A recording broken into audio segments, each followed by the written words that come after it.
name is Daniela Vizcarra. I'm a textile designer and a product developer.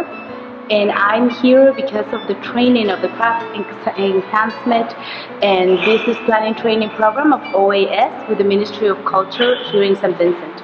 Today we started the first day of working with our artisans. We were overwhelmed because we had 30 people and we planned the program for 20, so it was a lot of interest. The first stage of the training starts with a theoretical training regarding the business, the market, why people buy, what is the kind of product that the tourists and visitors will be interested in.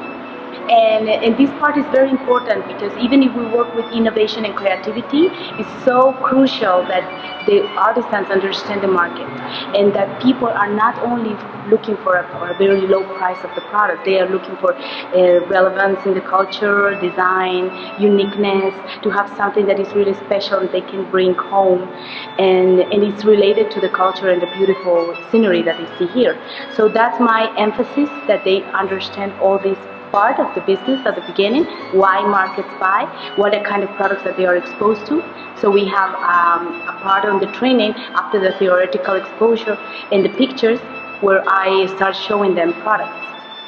So they can see the quality and the details of different products around the world that are handmade.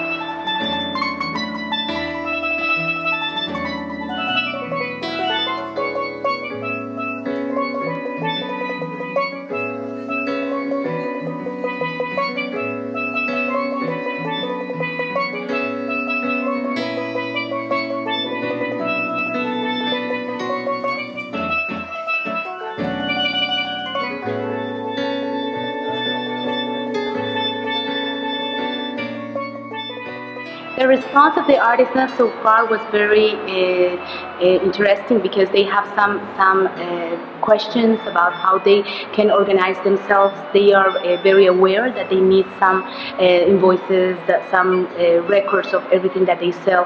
And I was very clear on that because if they don't know how much they produce, how much it takes to produce, how much the production is costing to them, they are not really clear if they are making an income.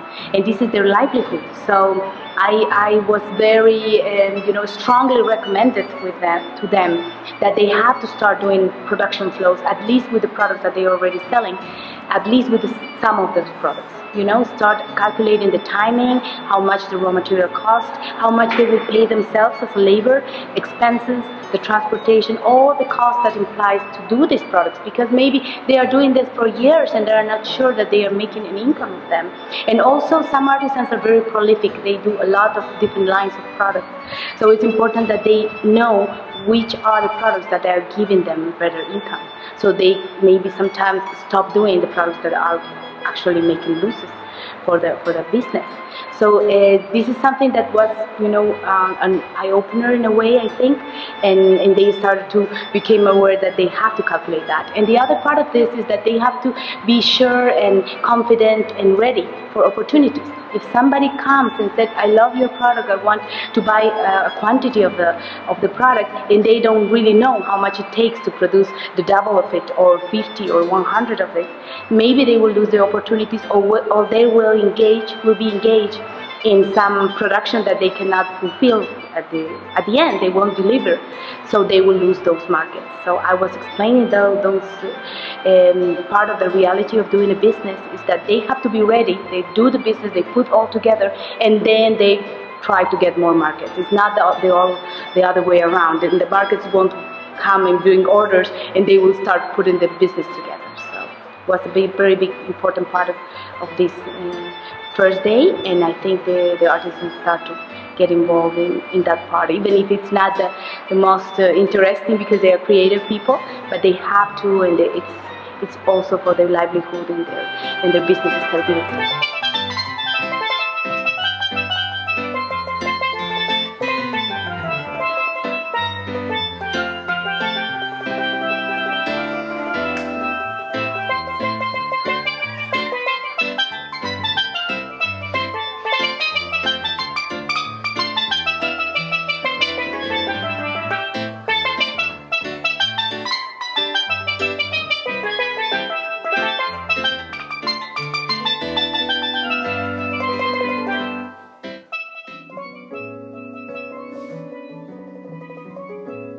My name is Homie Butte. I'm into art and craft. I do local products like local seeds. I do a mixture because as you gotta know your customers. My customers don't like local alone. So I have to do both the costume and the local seeds. I have necklaces, bangles, I have the earrings sets, and I actually, when I sell on the street, I used to be permanent, but I was dislocated, and I go different places and sell my stuff, and I am ready for any challenge because the quality stuff that I make is not for the street, but unfortunately I am on the street selling, and my goal and my aim is that I'll be exporting to, I want to export to overseas markets. Well, for the last 2 days I attended this workshop and it has been what I expected. I learned marketing, costing, how to cost my stuff, how to budget in terms of not spending more and earning less. I learned how to spend less and earn more. And also I even learned that, you know, when you work, it's a work that you do and you pay yourself. You don't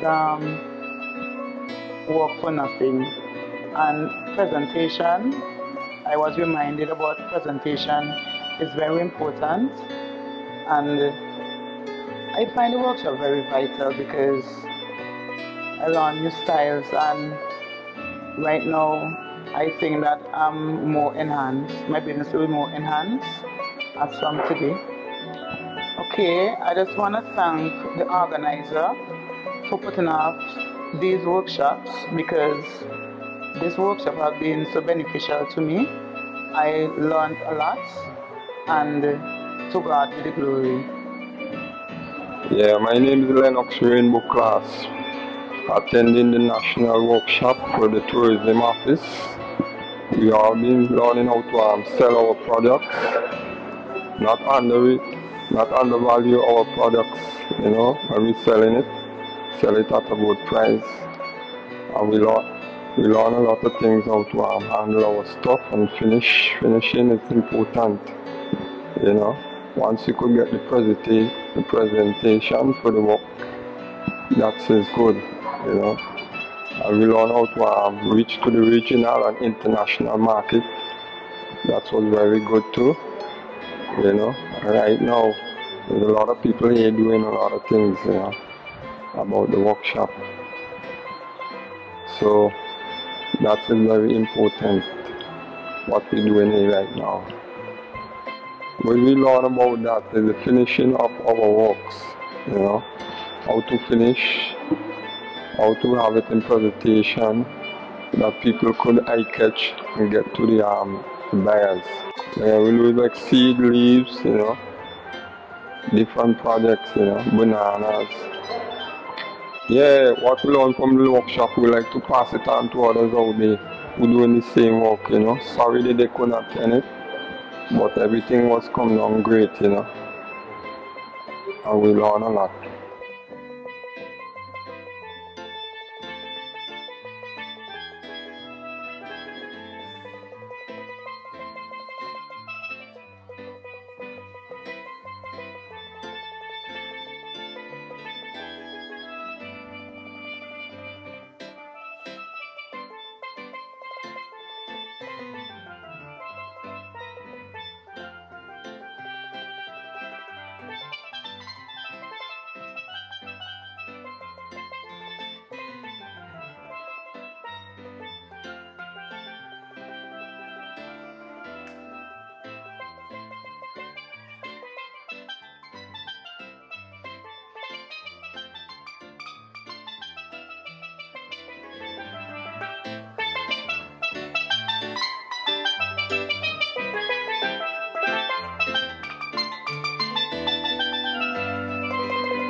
But today was the second day of the training, and we decided to first make an assessment for the artisans, because I needed to know what are the products that they are producing, how much it costs, where they are selling.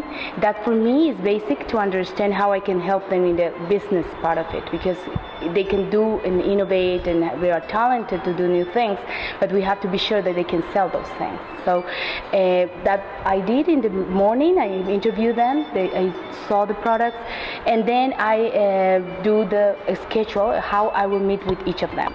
So I have an hour with each artisan, and we talk first about the product strategy, what kind of product they really are as an artist, what kind of product will differentiate from the others artisans, where they're selling. The channels are for me the big challenge. The biggest challenge here is the channels, because some artisans are selling in the street, some artisans have a small booth, so and they are very sophisticated products that we cannot show in price in the quality that we need to. So I'm recommending the artisans, strongly recommend the artisans to start looking for different outlets, especially the ones that have products that are really high perceived value. And we will do some new lines, we will do some new products for the exhibition. That's the idea. I mentor them in improving the quality of the products that they already do. And I said to them, you know, we have to have a label, you have to have an explanation of the product, all these added values that are needed. I want to remind the artisans that they constantly need to innovate, but at the same time they have to be able to reach the markets. So they have to research, you know, where are the places that I can start working with. Maybe I can approach a store, a gift store in a hotel, and have a better price for my product. That for me is the biggest challenge here, because they are products that are really beautiful, but they are not having the channels, cannot reach the markets that will pay the fair price for them. And the other part of this is just fly, you know, not be afraid to do something really beautiful, elevate the quality to an art quality, because some of the basketry weaving, for example, is so beautiful that they can do some pieces that can be a statement piece. Not just the domestic things like fruits or bowls or bread bowls for the kitchen, because those categories cannot be selling the prices that we want to be sold. So art, jewelry, beautiful souvenirs, cultural products, that's the kind of lines that I am advising them to do to raise the quality and also the prices, because the income for the artisans is basic for them to still hold in their traditions. The other part of it is the relevance of the culture will be developing products that really sell to the tourists, because they want to have something that is related to the culture. So all these efforts and all these conversations I have with them, I evaluate each of them in their capacities, their knowledge of the market, and of course I give them the best of my time and the ideas that I can have in this very limited time. I want to remind the artisans that it's important that they remind them to do the costing and pricing. Without knowing which are the products that are giving really the income for them, it will be hard to go on. So just that, and you know, all my best wishes, and I think they are very talented. Most of them are really, you know, incredible artists. And some other artisans that start doing this because of the income will need this extra effort to really realize that they need a differentiation and an own personality. That's my recommendation.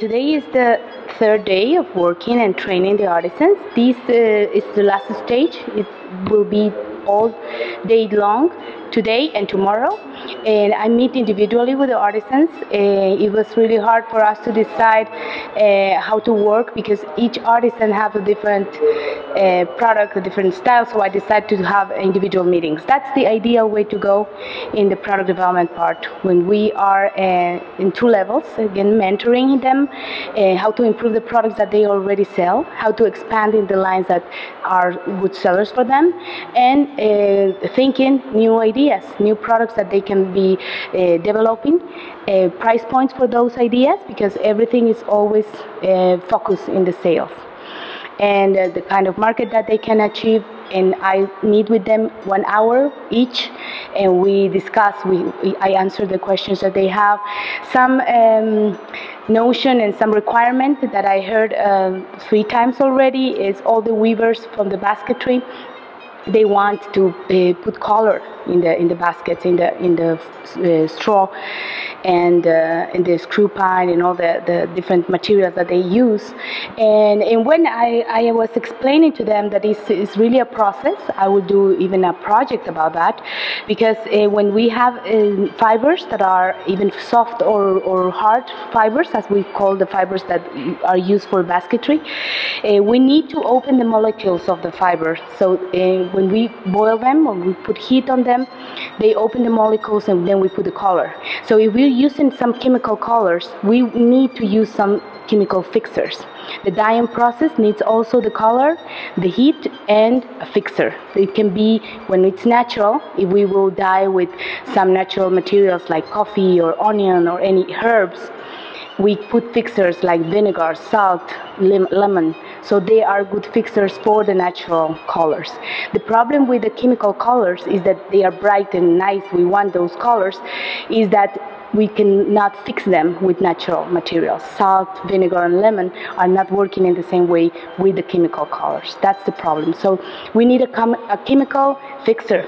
And that's the kind of material that is very hard to find, specifically in South America. It's considered part of the materials that they use for doing the drugs. So they are regulated. Some acids and different materials that fix the colors in the fibers. The other part of this is that if you use chemical dyeing, you can contaminate your environment. So if you live in the country area, it's not, I won't advise that you start putting color in the fibers. So that's one of the requirements and questions that the artisans have. And I want them to know that it's possible, but they have to, practice a lot and find some materials that they can be used.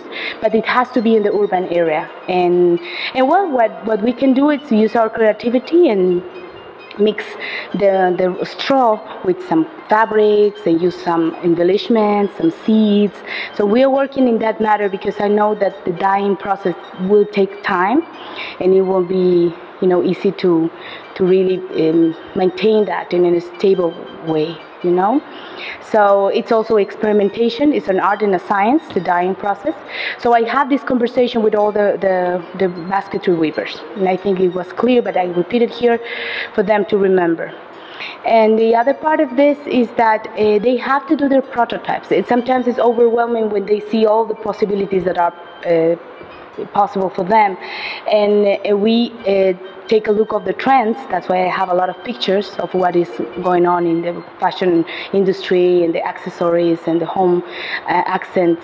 So they have an idea of what we can do, and then we plan together a line, and everybody was very happy with their line, but it's also overwhelming because they realize how many things we can create. So what I advise to them is to focus in the first line, focus in the prototype and the quality and the finishes, and then start thinking in a new product.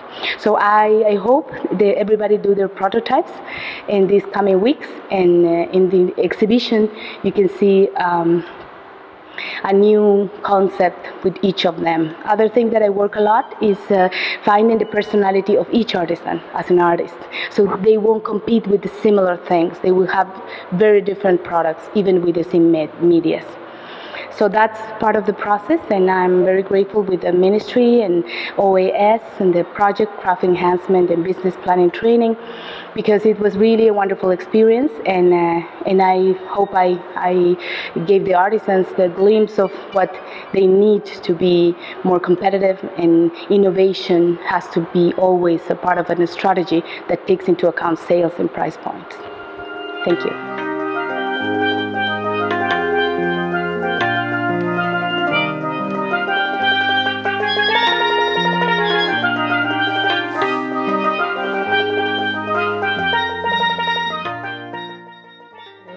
My name is Caroline Jordan. I reside in Spring Village. I'm a crafter that's attending the workshop that we've been doing in Kingstown at the moment. I make jewelry from all different types of medium using mostly natural materials, bamboo, coconut, glass beads, sterling silver, stainless steel, etc. Over the last 4 days we've attended a workshop here at the Girls Guides hut in Kingstown, and the purpose of the workshop is for Miss Daniela Vizcara, to try to encourage us all to teach us how to use different mediums, and using different mediums to enhance the product that our existing product that we do at the moment. I've been doing craft for 5 years, but I do believe now if I take the techniques that I've learned over the last 4 days and I apply them with what I already am using at the moment, that the techniques and the styles will help me to increase my sale, and also to broaden my market, which is initially, ultimately, that's what I really want to achieve.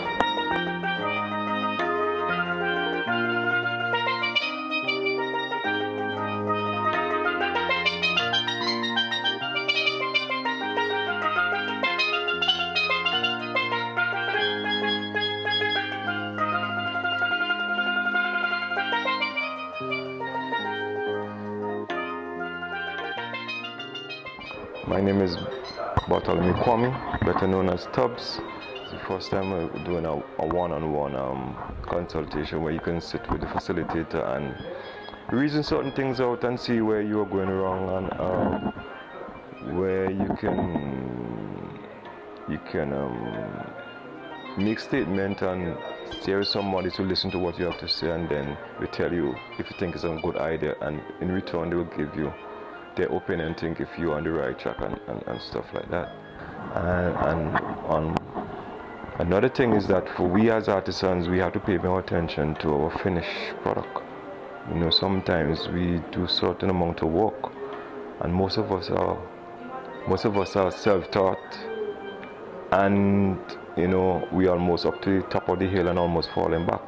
So we need to now to fine-tune into, so we can produce more finished product, better quality, so that the buyers or clients will be satisfied. Because you don't just want to hear somebody buy something from Invincible, you want something that's unique, and also that you have quality finish, so that you can compete with any other country in the globe.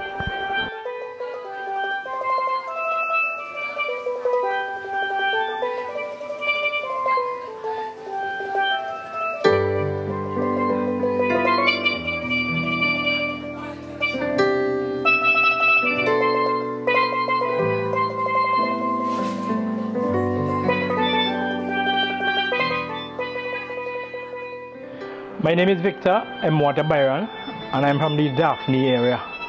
Now I am here at this workshop along with my brother Slim G. Nichols, not here presently, but we are representing the group Resistance Heartbeat Drummers. Okay, we involved in drum building. We deal with pottery. Those are the work that we are displaying here this morning, and we deal with herbal teas, which we are packaging tea to sell for herbal purposes, herbal remedies. Now the pottery equipment that we have here, we are presently undergoing a training session at the government craft center, which is facilitated by Mr. Dyer. He's the tutor, and we've been doing this course for the past 5 months. So we heard about this this workshop, and we decided to bring some of the stuff that we produce to be on display and to get some advice from the facilitators, so how we could improve our work and how we can make some money from it. You know, it's a really group effort, and we want to establish a workshop and a outlet where we could create employment for our members, basically. Right? Now we hope to benefit from this in ways of not only making money but to pass on the skills to the younger people, because as you notice, most of us in the group are aged people, and we need to get more young people involved in this craft business, because it's $1 million business, and people need to utilize what we have here, make them things from our hands, and sell them to make a living. And I know that the market is there, but what we need is the assistance. We need financial assistance. We need loans that can set us up to buy tools and equipments and materials. And we need the expertise, which I expect to gain from this workshop here today.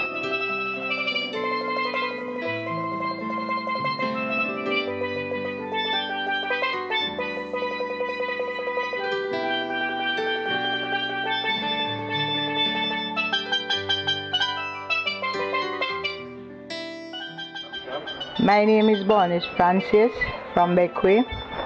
I've been selling now for 30 years, and this workshop helped me to enhance my business and how to speak with tourists, to give my shop a name, and it helped me to do different design, how to create different necklace and to do other things, and it helped me a lot. Yeah, I sell t-shirts and jewelry such as turtle shells and local beads, and this workshop has been very good to me. It helped me to enhance my business.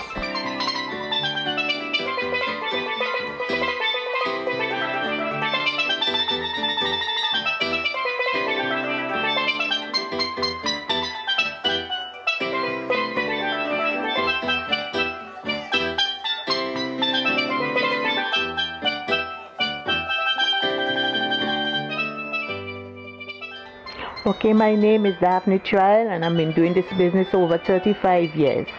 This workshop is very important to me. It teaches me a lot how to do new style, design, flow now with the long necklaces. This is a new era that we learn to make new necklaces, work with local seeds, make different styles, and flow along with everything that the styles. It also helped me how to learn more new strategies and how to get a new design, a new style, a new name for our business, and to treat tourists more with enough respect, how to deal with them and things like that. It is a very, very good workshop.